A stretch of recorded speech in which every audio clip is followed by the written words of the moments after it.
नमस्कार, स्वागत है आपका अपना जिला के प्राइम बुलेटिन में। मैं हूं अरीबा सिद्दीकी। खबरों को विस्तार से जानने के लिए अपना जिला.co.in पर विजिट करें। आइए नजर डालते हैं मेरठ और आसपास के शहरों की बड़ी खबरों पर। गाजियाबाद के मोदीनगर थाना क्षेत्र के हरममुखपुरी में एक चौंकाने वाली घटना हुई है। पोते की चाह रखने वाले दादा दादी पर उनके ही पुत्र मनोज ने गंडासे से हमला कर दिया। हमला इतना जोरदार था कि 70 वर्षीय रामशंकर और उनकी 65 वर्षीय पत्नी सुशीला गंभीर रूप से घायल हो गई। मौके पर पहुंची पुलिस ने घायलों को अस्पताल में भर्ती कराया, जहां इस समय उनका उपचार चल रहा है। मिली जानकारी के अनुसार रमाशंकर और उनकी पत्नी सुशीला अपने बेटे मनोज से पुत्र की चाह रखते थे। जब मनोज की पहली शादी हुई तो उसे 2 पुत्रियां हुई थी। इसके बाद उन्होंने मनोज की दोबारा शादी कर दी, लेकिन दोबारा शादी करने के बाद भी मनोज के 3 पुत्रियां हुई। बेटियां होने के बाद दादा दादी दोनों बेटे और बहू पर दबाव डालने लगे, जिस कारण घर में कलेश होना शुरू हो गया। कलेश इतना ज्यादा हुआ कि गुस्सा आया हुआ मनोज घर पहुंचा और उसने गंडासे से अपने पिता और मां पर हमला कर दिया। दोनों घायलों को अस्पताल में भर्ती कराया गया, जहां इस समय उनका इलाज चल रहा है। वहीं इस समय पुलिस आरोपी बेटे की तलाश कर रही है। ये दोनों पति पत्नी अपने खुद के लड़के द्वारा घायल किए हुए आए हैं और बहुत बुरी हालत में आए हैं। किसी भारी वस्तु से हमला हुआ है और सिर पे चोट मारी है। सबसे ज्यादा आदमी ने बचाव करने के लिए हाथ भी लगाया तो उसके हाथ भी टूट गया है और सीधा हाथ पूरी तरीके से बेकार कर दिया उसने। इन्हें यहाँ सबसे नजदीकी मेरठ मेडिकल सेंटर पे भेजा गया। आदमी तो खैर सरवाइव कर जाएगा, लेकिन अम्मा के बारे में कहना थोड़ा मुश्किल है।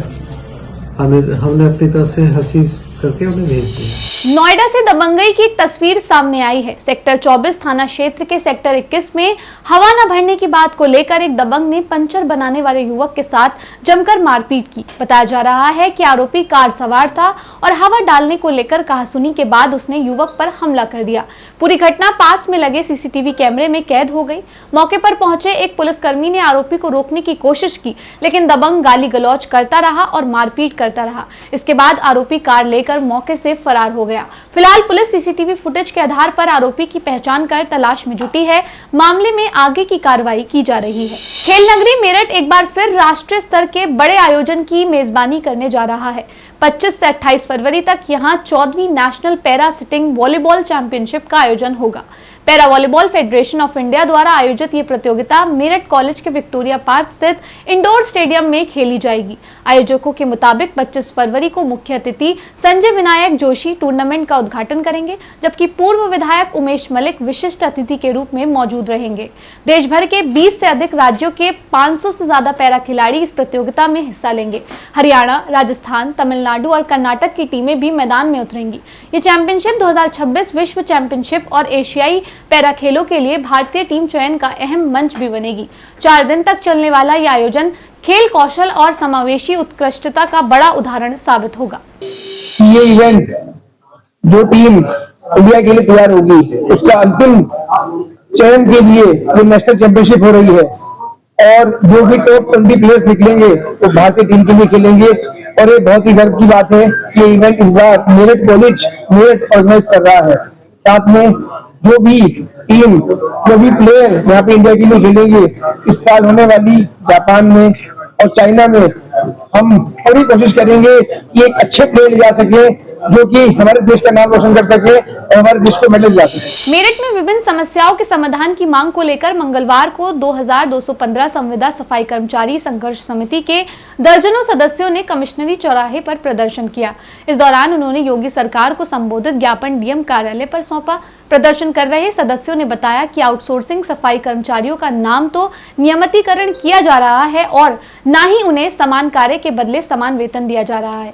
उन्होंने बताया कि उन्हें आश्वासन दिया गया था कि उनकी सभी मांगों को मान लिया जाएगा, लेकिन ऐसा नहीं हुआ। प्रदर्शन के दौरान कर्मचारियों ने 2023 के बोर्ड प्रस्ताव को लागू करने, 25 से 30 वर्षों से कार्यरत कर्मियों को स्थायी करने और ठेका प्रथा समाप्त करने की मांग की। संविदा और स्थायीकरण 2415 से अधिक आउटसोर्सिंग कर्मियों को नगर निगम के अधीन कर स्थायी दर्जा देने की मांग, वेतन और पीएफ घोटालों की जांच, समय पर वेतन और 15 साल से लटके मामलों का निस्तारण करने, 30 लाख के आबादी के लिए पर्याप्त सफाई कर्मी 8400 की आवश्यकता के मुकाबले 2800 3000 होने की मांग की।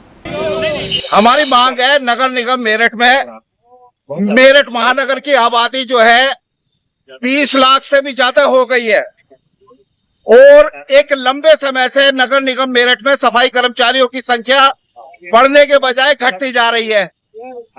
2215 सफाई कर्मचारी जो अवैधानिक रूप से नगर निगम प्रशासन ने उन्हें ठेके में झोंक दिया।